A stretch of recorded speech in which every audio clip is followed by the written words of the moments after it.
네, 세계기업에 직접 투자하는 해외 직투 이번 시간도 NH농협증권 김규배 차장과 얘기를 나눠보도록 하겠습니다. 안녕하십니까? 네, 안녕하세요. 네, 자 먼저 체크 포인트들 환율부터 좀 살펴보도록 하겠습니다. 원달러 환율 어제 서울 한시에서 조금 떨어지는 모습이었는데 뭐 큰 변동은 없었습니다. 네, 말씀하신 바와 같이 원달러 환율이 큰 변동 없는 그런 하루를 계속 보내고 있습니다. 어제 원달러 환율이 0.1원 내린 1018원.40의 거래를 마친 하루였는데요. 전반적으로 장중 내내 거래 폭이 그렇게 크지 않는 그런 하루를 보내고 있습니다. 오늘도 외환딜러분들이 예상하는 원달러 환율은 1017원에서 1021원 사이에서 등락을 거듭할 것으로 예상이 되고 있는데요. 포지션 플레이가 그렇게 많지 않은 상황에서 2원 내에 굉장히 좁은 박스권 내에서 거래가 이루어지지 않을까 이렇게 예상을 하고 있다고 합니다. 네. 그리고 간밤 미국 증시에서 눈여겨봐야 할 포인트들 어떤 거 있을까요? 네, 어제 미국 뉴욕 증시가 경제지표 호조에도 불구하고 하락 마감을 하였습니다. 다우지수가 0.70% 내린 16,818을 기록하였고요. 나스닥 지수도 전날보다 18.32포인트 내린 4,350을 기록하였습니다.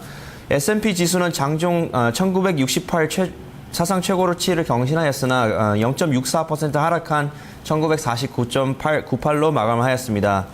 어제 간밤에 뉴욕 증시는 주택 판매와 소비자 신뢰 지수가 호조를 보이면서 개장 초반에는 사상 최고치를 기록하는 등 상승세를 이어갔습니다. 그렇지만 오후 들어서 사상 최고 랠리에 대한 부담감과 경계 매물이 출회하면서 3대 지수가 하락세로 돌아섰습니다. 시장의 한 분석가는 시장이 지금 현재 보다 강한 상승 촉매제를 필요로 하고 있다 이렇게 분석을 하고 있고요.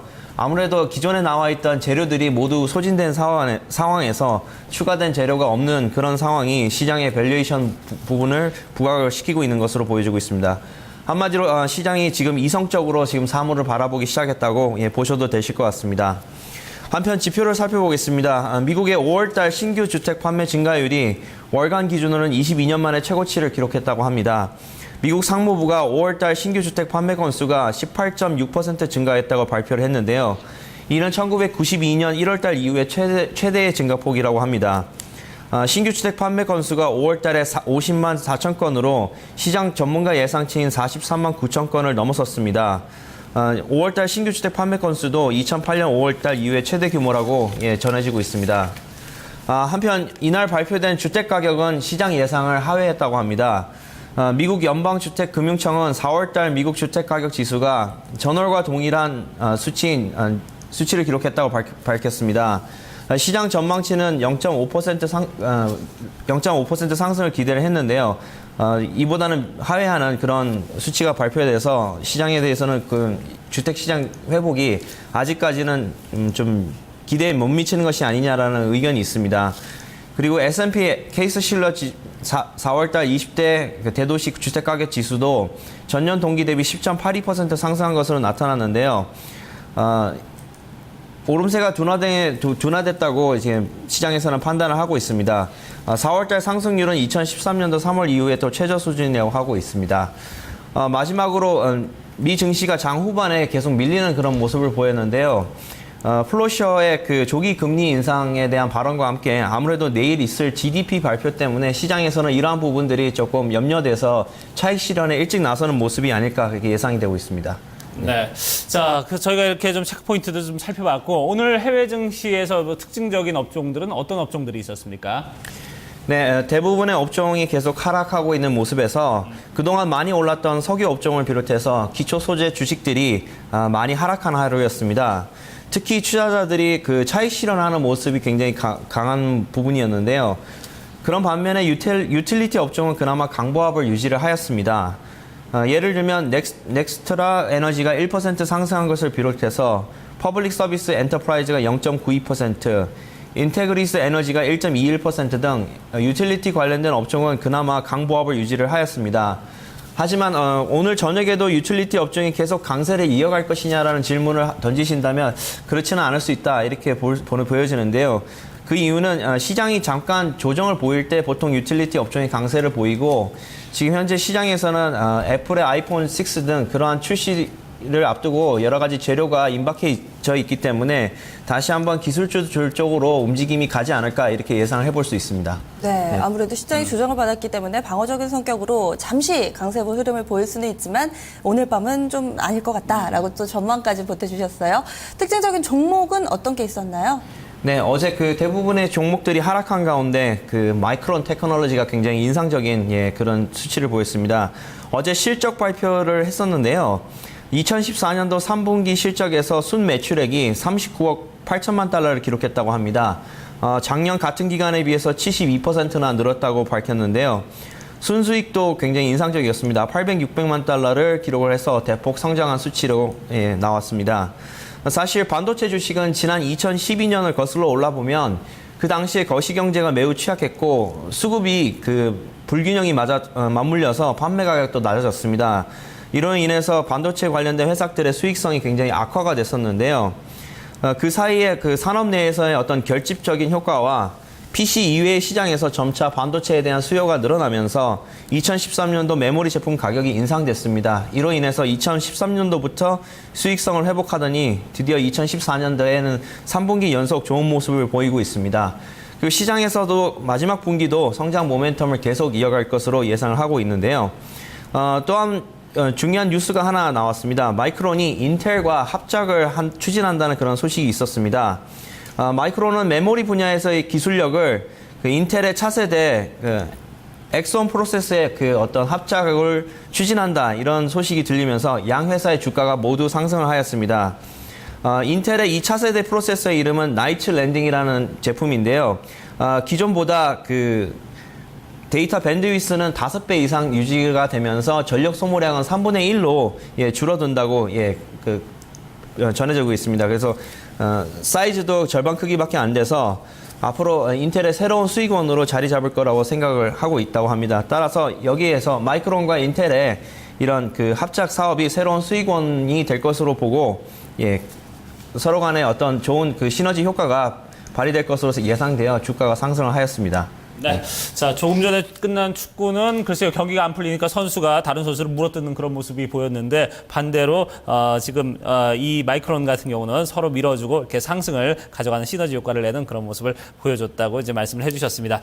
자, 해외 증시 이제 오늘은 이제 직접 투자할 관심 종목군 반대로 조금 전에 이제 첨단 산업이 아니라 이번엔 좀 스테디셀러 쪽, 농기계 쪽입니다. 네, 오늘 말씀드릴 회사는 그 디어 앵코라는 회사인데요. 아마도 굉장히 생소하실 겁니다. 하지만 그 농업을 그 주 업종을 하시는 분들은 다 아시는 그런 회사인데요. 뉴욕 증권거래소에 상장이 돼 있고 코드는 DE를 쓰는 회사입니다.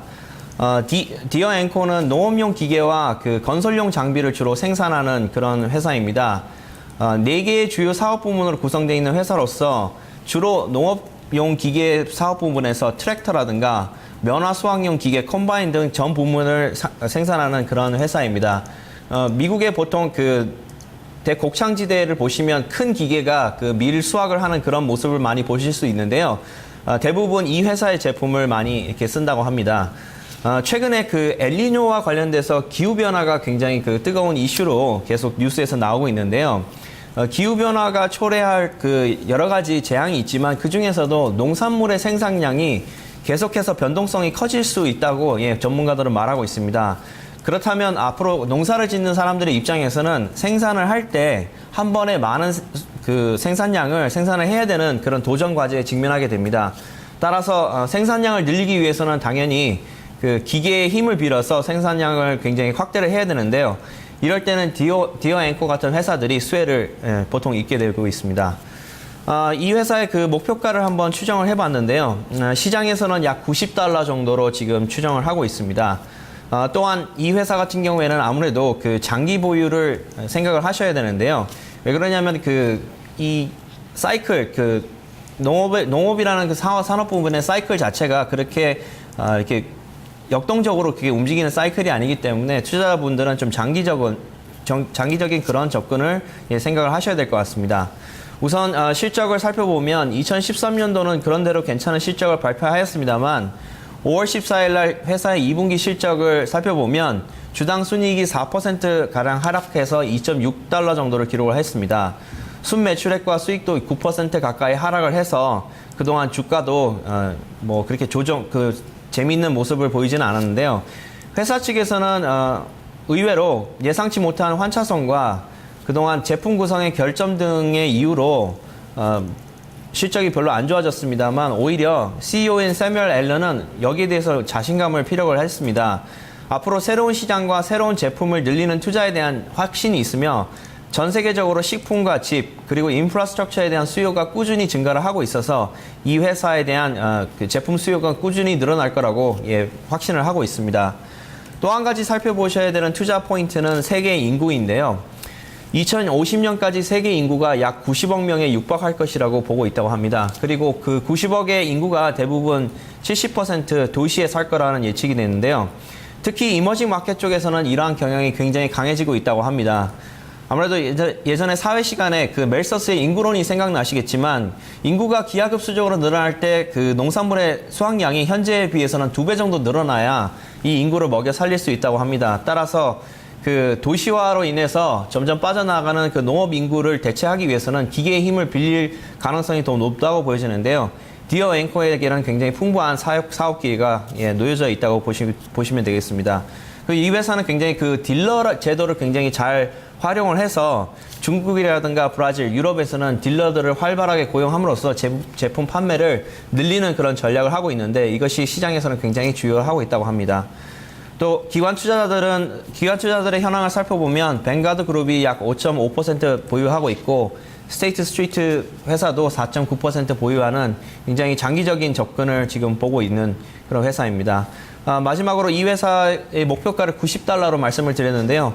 만약에 1000주 정도를 90달러에 매도하게 될 경우에는 약 274달러 98센트 정도의 수수료로 보시면 되실 것 같습니다. 다시 한번 말씀을 드립니다만 그 농업이라는 분야 자체는 굉장히 역동적인 분야가 아니기 때문에 약간 장기적인 관점을 가지시고 접근하시면 좋을 것 같습니다. 네, 알겠습니다. 오늘도 말씀 고맙습니다. 네, 감사합니다. 네. 국내에도 관련주 있죠. 이 농기계 하면은 대동공업이라는 종목이 있는데요. 물론 사이즈가 많이 다릅니다. 글로벌 1위의 업체 디어앤코에 대해서 자세히 살펴봤습니다. 요즘에 기후변화 때문에 글로벌 이 전반적인 이 많은 인구들이 고통을 받고 있고요. 엘니뇨 관련된 얘기들도 많이 나오는데 장기적으로 봤을 때 농기계의 수요가 꾸준히 늘어날 것이다라는 관점이 체크포인트 되겠습니다. 지금까지 해외직투였습니다.